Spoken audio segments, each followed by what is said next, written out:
ওং নমঃ ভগবতে বাসুদেবায়। শ্রীমদ্ ভগবদ্গীতা অষ্টাদশ অধ্যায় মোক্ষযোগ। হরে কৃষ্ণ। আজ আমরা মোক্ষযোগের ৬২ নম্বর শ্লোকটি শুনব।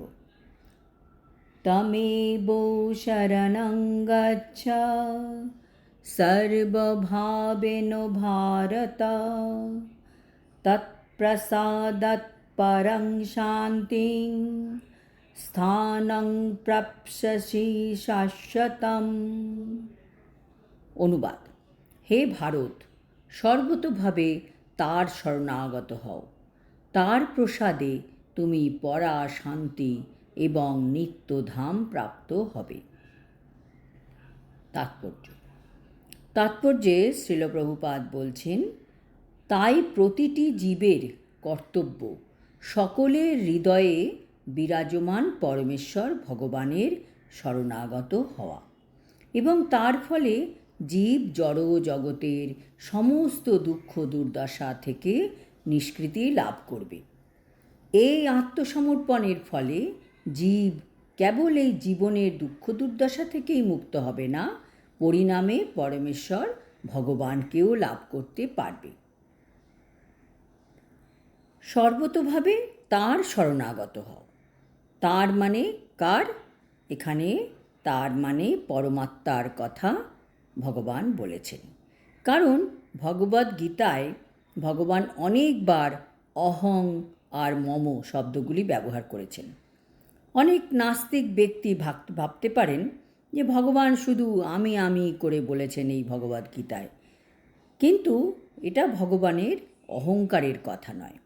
এটি ব্যবহার করেছেন আমাদের মঙ্গলের জন্য, মানব জাতির কল্যাণের জন্য।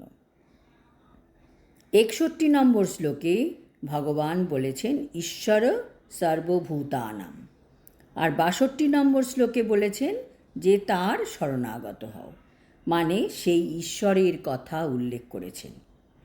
সেই ঈশ্বর কোথায় থাকেন? তিনি থাকেন প্রত্যেকটি জীবের হৃদ্দেশে, মানে হৃদয়ে। তাহলে পরা শান্তি লাভ করা যাবে যদি আমরা ভগবানের কাছে আত্মসমর্পণ করতে পারি এবং ভগবানের নির্দেশ পালন করে চলতে পারি। নচেত কখনোই আমরা শান্তি পাব না। চিৎজগৎ সম্বন্ধে বর্ণনা করে বৈদিক শাস্ত্রে বলা হয়েছে তদ্বিষ্ণু পরমং পদম। যেহেতু সমস্ত সৃষ্টি ভগবানের রাজ্য, তাই সব কিছুই প্রকৃতপক্ষে চিন্ময়। কিন্তু পরমং পদম বলতে বিশেষ করে তার নিত্যধামকে বোঝানো হয়েছে, যাকে বলা হয় চিৎজগৎ বা বৈকুণ্ঠলোক।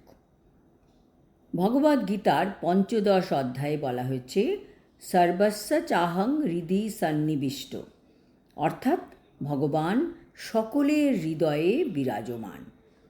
অতএব হৃদয়ের অন্তঃস্থলে স্থিত পরমাত্মার কাছে আমাদের আত্মসমর্পণ করার নির্দেশ দেওয়া হয়েছে, যার অর্থ পরমেশ্বর ভগবান শ্রীকৃষ্ণের কাছে আত্মসমর্পণ করা। শ্রীকৃষ্ণকে অর্জুন ইতিমধ্যেই পরমেশ্বর বলে মেনে নিয়েছেন। তিনি ১০ম অধ্যায়ে তাকে পরং ব্রহ্ম পরং ধাম বলে স্বীকারও করেছেন। অর্জুন কেবল তার ব্যক্তিগত অভিজ্ঞতার পরিপ্রেক্ষিতেই শ্রীকৃষ্ণকে পরমেশ্বর ভগবান এবং সমস্ত জীবের পরম ধাম বলে গ্রহণ করেননি, কিন্তু নারদ, অসিত, দেবল, ব্যাস আদি সমস্ত মহাত্মাদের প্রমাণের ভিত্তিতেও তিনি তাই করেছেন। আজ এই পর্যন্ত। পরের শ্লোকে ভগবান অর্জুনকে বলবেন যে আমি তোমাকে গুহ্যতর জ্ঞান প্রদান করলাম, এখন সেটিকে কিভাবে গ্রহণ করবে সেটি তোমার বিচারের ওপর নির্ভর করছে। হরি ওম তৎসৎ। হরে কৃষ্ণ।